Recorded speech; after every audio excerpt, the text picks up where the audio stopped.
Hello everybody, welcome back to Vini की दुनिया। Hope all of you are doing great. और आज है मेरे विनीता's तड़के का दिन। और विनीता's तड़के में मैं हमेशा आप लोगों के साथ कोई ना कोई नई रेसिपी जरूर शेयर करती हूँ। तो आज मैं लेकर के आई हूँ आप लोगों के लिए एकदम फ्रेश, जो कि अभी तक मेरे चैनल पे मैंने कभी शूट नहीं किया है। दो आप लोग उसके बारे में जानते होंगे, आपने काफी सारे चैनल्स में उसके बारे में पढ़ा भी होगा, बनाया भी होगा, खाया भी होगा। और ये बहुत ही फेमस स्ट्रीट फूड है। महाराष्ट्र में इसे कहते हैं रगड़ा पैटी और नॉर्थ में इसे कहते हैं छोला टिक्की चाट, और बहुत सारी जगह पे बहुत सारे नाम से ये चीज प्रसिद्ध है। और जब चाट की बात आती है ना, तो चाट में जो सबसे स्पेशल चीज होती है वो होती है उसकी गार्निशिंग।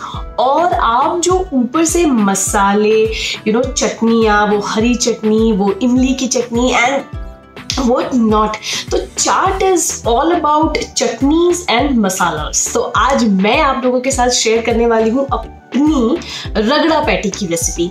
अच्छा, रगड़ा पैटी की जो रेसिपी है वो अभी नहीं बात करते, पहले थोड़ी तैयारी कर लेते हैं और फिर मैं आप लोगों से मिलती हूँ और बताती हूँ कि मैं ऐसा क्या डिफरेंट करती हूँ रगड़ा पैटी में, या मुझे किस तरीके की रगड़ा पैटी अच्छी लगती है, या आप छोला चाट कह लें, छोला चाट अच्छी लगती है। तो पहले देख लीजिए कि मैंने किन किन चीज़ों का इस्तेमाल किया है इस रगड़ा पैटी को बनाने के लिए, और फिर मैं आप लोगों के साथ बाकी चीज़ों पर चिट चैट करती हूँ।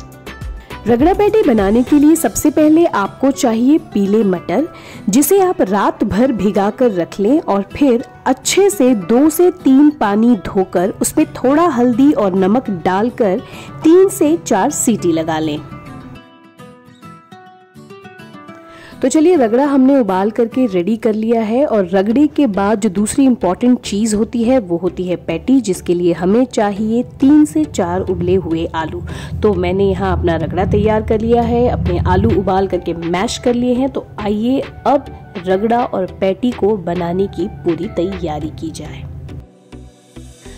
तो इसके लिए सबसे पहले हमें चाहिए 2 बारीक कटे हुए प्याज, 1 मीडियम साइज का बारीक कटा हुआ टमाटर, हरी धनिया की चटनी, इमली की चटनी, पापड़ी, सेव, धनिया और हरी मिर्ची। तो बस इन सारी चीज़ों को मिला करके आइए हम बनाते हैं अपनी रगड़ा पैटी। अच्छा, रगड़ा पैटी से रिलेटेड मेरी ना एक बड़ी अच्छी सी मेमोरी है, मैं उसको आप लोगों के साथ शेयर करना चाहती हूँ। मैंने सबसे पहले रगड़ा पैटी का जो नाम है वो सुना था हम आपके हैं कौन मूवी में, जब अनुपम खेर जो उनकी वाइफ थी, जो माधुरी दीक्षित की ममा थी, उनके लिए रगड़ा पैटी बना रहे थे उनको खुश करने के लिए। तो वहीं से मेरे दिमाग में ये था कि ये रगड़ा पैटी क्या होती है, क्योंकि उन दिनों हम लोग दिल्ली में रहते थे और दिल्ली में रगड़ा पैटी नाम की कोई चीज नहीं होती है। रगड़ा पैटी को वहां पे छोला टिक्की चाट कहा जाता है। तो आई वाज लाइक कि ये रगड़ा पैटी क्या होती है, कहाँ मिलती है, एंड वो कुछ दिनों तक मेरे दिमाग में रही और फिर मैं उसके बारे में भूल गई एज यूजुअल। फिर जब मैं बड़ी हो गई, जॉब करने लगी, और जॉब के सिलसिले में मुझे मुंबई आना पड़ा, और मैं मुंबई आके जब शिफ्ट हो गई तब मैंने दूसरी बार रगड़ा पैटी का नाम सुना, और वो भी कहाँ सुना, गोलगप्पे की दुकान पे।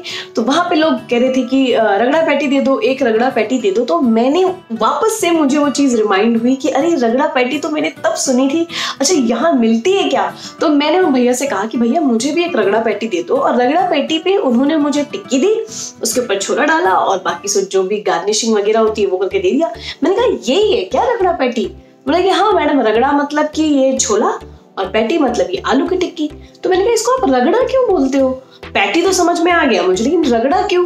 तो उन्होंने मुझे बताया कि रगड़े का मतलब क्या होता है। रगड़े का मतलब ये होता है कि वो छोले को उबाल देते हैं, उबालने के बाद उसको तवे पे डाल के वो लोग रगड़ देते हैं ताकि वो थोड़ा सा मशी हो जाए। तो वो रगड़ते हैं, इसीलिए उसको रगड़ा कहा जाता है, और उसके ऊपर आलू की टिक्की रखते हैं, इसीलिए उसे पैटी कहा जाता है। तो That is how it come like रगड़ा and पैटी। तो चलिए अब टिक्की बनाकर तैयार कर लिया जाए। टिक्की बनाने के लिए मैंने यहाँ लिए हैं आलू में थोड़ा सा मॉइस्चर होता है, इसीलिए मैंने ले लिए हैं ये 2 ब्रेड, और इनके कॉर्नर्स निकालकर इनको रफली अपने हाथ से ही तोड़कर मैं इसमें मिक्स कर रही हूँ, ताकि आलू में जो भी एक्स्ट्रा मॉइस्चर हो वो एब्जॉर्ब हो जाए। उसमें डालूंगी मैं थोड़ा सा नमक, और मैं इसमें कुछ भी नहीं डालूंगी, और इसको अच्छे से मैश करके तैयार कर लूँगी। अगर आप चाहें तो इसमें थोड़ी सी हरी मिर्च और धनिया का जो पत्ता है वो डाल सकते हैं। तो बस मैंने इन दोनों चीज़ों को डाला है और इसको अच्छे से मिक्स करके तैयार कर लिया है। तो आइए हमने अपने आलूओं को मैश कर लिया है। अब उनकी टिक्कियाँ गढ़कर तैयार कर लिया जाए। टिक्कियाँ गढ़ने के लिए जिस भी साइज़ की आपको टिक्की चाहिए उतना आप इस आलू को लें और फिर अपने हाथों के बीच में इसको एक शेप दें। आप इस तरीके से भी कर सकते हैं, प्लेट पे या किसी भी फ्लैट सरफेस पे भी आप साइड से उसको एक शेप दे सकते हैं। और बस इस तरीके से आपके पास जितना भी आलू का मसाला है उनकी टिक्कियाँ जो हैं वो एक बार गढ़कर तैयार कर लें। तो ये लीजिए, हमारी आलू की सारी टिक्कियाँ गढ़कर तैयार हो गई हैं। तो आइए अब इन्हें तलकर भी रेडी कर लिया जाए। अच्छा, हर जगह की जो छोला टिक्की चाट होती है वो थोड़ा डिफरेंट होती है। मतलब कि जैसे महाराष्ट्र की जो रगड़ा पैटी होती है वो मुझे बहुत अच्छी लगती है। उसके पीछे एक रीज़न है, वो इसलिए कि क्या होता है ना कि मटर का भी ना अपना एक स्वाद होता है, अपनी एक मिठास होती है। तो जब आप मटर को सिर्फ हल्दी और नमक के साथ उबालते हैं और अच्छे से मशी कर देते हैं तो उसमें ना एक मटर की ना सौंधी सौंधी स्मेल होती है और हल्की सी उसकी एक मिठास होती है। प्लस जब आलू की टिक्की आप सादी, मतलब आलू के अंदर भी जो वो आलू मैश करते हैं और जो उसकी टिक्की बनाते हैं ना, उसमें वो कोई मसाला नहीं डालते, सिवाय उसमें थोड़ा सा नमक डाल देते हैं वो। तो उसमें क्या होता है ना, जो आलू की भी जो एक सौंधी सौंधी स्मेल होती है और एक सौंधी सौंधी सी मिठास होती है वो भी रहती है। जब इन दोनों चीजों को रख देते हैं एक दूसरे के ऊपर और जो वो चटनियाँ और जो मसाले डालते हैं ना, तो जब आप एक एक बाइट लेते हो तो आपको ना उस पर बड़ी अच्छी सी एक रॉ मटर की स्मेल आती है, आलू का टेस्ट आता है। प्लस आपने जो उसके ऊपर चटनियाँ डाली हैं, जो मसाले डाले हैं, वो सारा स्मेल और टेस्ट जा करके मुंह में पानी आ रहा है, टेस्ट जा करके जब मुंह में घुलता है ना तो वो एक बहुत ही डिफरेंट सा it is an amalgamation of very different kind of taste and very different kind of smells. तो वो चीज़ ना मुझे बहुत अच्छी लगती है। बशर्ते कि अगर आप छोले में भी बहुत सारा मसाला वसाला डाल के बड़ा चटक सा छोला बना दो जी, और उसके बाद आप टिक्की भी बड़े मसाले वसाले डाल दो, उसमें प्याज और चट मसाला और ये मसाला वसाला डाल के उसको भी चटक बना दो, फिर ये दोनों चटक चीज़ों को मिला दो और फिर और चटक चीज़ें इसमें मिला दो, लाइक चटनी मसाला। तो क्या होता है ना, वो कहीं ना कहीं जो ओरिजिनल टेस्ट होता है ना, ओरिजिनल फ्रेग्रेंस होता है, वो कहीं ना गुम हो जाता है इन सारे टेस्ट में। तो क्या होता है ना, बहुत सारी चीज़ों का मिश्रण भी ना आपकी डिश को थोड़ा सा खराब कर देता है। इसीलिए ना बहुत ही सिंपल एंड सटल रहकर अगर आप कोई चीज़ बनाते हैं और परोसते हैं तो वो बनाने वाले को भी अच्छी लगती है, थोड़ी ईजी भी होती है और खाने वाले को भी हर एक लेयर का स्वाद आता है। मैं यहाँ पर अपनी आलू टिक्कियों को शैलो फ्राई कर रही हूँ। आप चाहें तो अपनी आलू टिक्कियों को डीप फ्राई भी कर सकते हैं। तो बस इस तरीके से एक एक कर अपनी आलू टिक्की को अपने पैन में डालिए।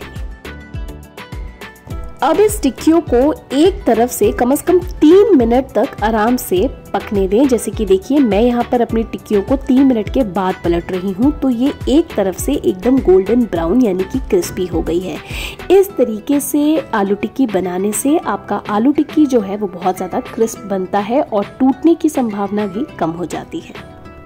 तो बस दोनों तरफ से हमारी टिक्कियाँ जो है वो अच्छे से तलकर तैयार हो चुकी हैं। तो आइए अब इसे निकाला जाए और अपने रगड़े को थोड़ा सा मशी बनाया जाए। मेरा छोला अच्छे से गलकर तैयार हो गया था, इसीलिए इसे मशी करने में मुझे बहुत ज़्यादा मेहनत नहीं लगी। तो यहाँ मेरा रगड़ा रेडी हो गया है, वहाँ मेरी पैटीज रेडी हो गई हैं। तो आइए अब इनकी प्लेटिंग की जाए। तो प्लेटिंग करने के लिए हम सबसे पहले एक प्लेट में डालेंगे थोड़ा सा रगड़ा यानी कि अपना छोला।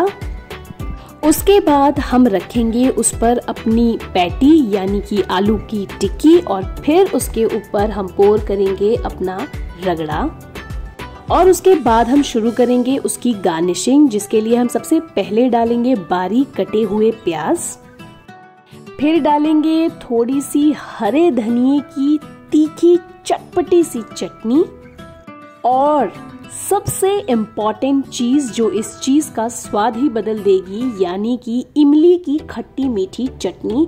इस चटनी को आप जितना चाहें उतना डाल सकते हैं। और उसके बाद नंबर आता है हमारे मसालों का। तो मसालों में सबसे पहले मैंने डाला है इसमें भुना जीरा पाउडर, यानी कि ये पाउडर मैंने अभी तुरंत अपने घर में बनाया है ताकि इसकी फ्रेश सी स्मेल रहे। उसके बाद मैंने इस पे डाला है चाट मसाला। आप चाहें तो थोड़ा सा यहाँ पे आमचूर पाउडर भी डाल सकते हैं, लेकिन क्योंकि चाट मसाला में ऑलरेडी आमचूर होता है तो मैंने नहीं डाला। उसके बाद आप इस पे डालिए लाल देगी मिर्च जो इसको निखारती है। उसके बाद बारीक कटे हुए टमाटर, उसके बाद थोड़ी सी हरी मिर्च और धनिए का पत्ता। आप चाहें तो ऊपर जितना आपको प्याज चाहिए वो प्याज और डाल सकते हैं। उसके बाद हम इस पे डालेंगे जो सबसे इम्पॉर्टेंट चीज़ है और जिसको क्रंच देती है, यानी कि हमारी पापड़ी और खूब सारा सेव। बस यहाँ मेरी गार्निशिंग रेडी हो गई है। अगर आप इसमें और भी कुछ डालना चाहें, जैसे थोड़े बहुत अनार के दाने और कुछ, तो भी चलता है। और बस ये आपका रगड़ा पैटी बनकर तैयार। तो देखिए, आप इसे इस तरीके से काटें, मैं आप लोगों के लिए काट देती हूँ और आप इसे अपने घर में ज़रूर बनाएं। ये एक बहुत ही अच्छी स्नैकिंग है। और कैसी लगी आपको मेरी रेसिपी, इसके बारे में प्लीज मेरे कमेंट बॉक्स में जाकर के मुझे जरूर कमेंट करिएगा। और अगर आपने मेरा वीडियो यहाँ तक देख लिया है तो प्लीज यार मेरे चैनल को सब्सक्राइब कर दो और आगे इसको शेयर करो अपने फैमिली एंड फ्रेंड्स के साथ। Please help me to grow. That is all for today. आज के लिए यहीं तक, फिर मिलती हूँ किसी और नई रेसिपी के साथ। तब तक के लिए बाय।